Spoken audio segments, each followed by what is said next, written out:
去年底，海军256舰队海虎畅水艦伫咧执行海水上演训的时阵，发生意外，有3位官兵跋落去海失踪，到今也是找无人。其中，这张条约是中华会单人，县政府也伫咧军人节即天呢，甲伊的排位车入去中烈祠，感谢伊固守本分、勇敢救人的精神。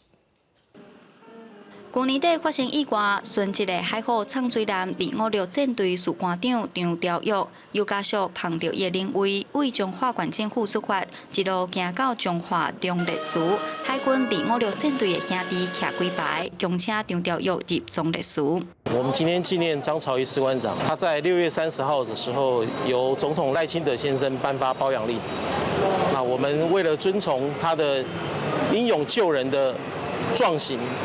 那我们今天入祀忠烈祠，也能让他受到后人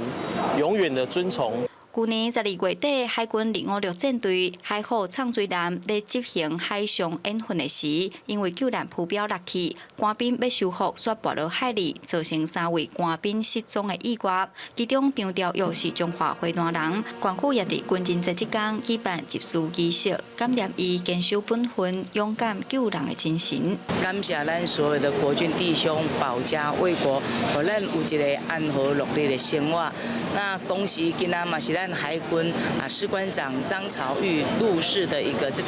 隆重的典礼，感谢伊对国家的这个贡献付出。那伊的眷属县政府嘛责无旁贷，会个持续保持联络，互伊的囝儿时岁有法度好好来成长。 入祠仪式由县长担任主祭，家属、国军代表、学校各机构陪祭，场面庄严重重。随后嘛，分别伫国军中华中陵塔、中华军人中陵祠举行求祭典礼，感谢国军用性命守护家园，互人民有安乐的生活。记者杨淑晴，中华报道。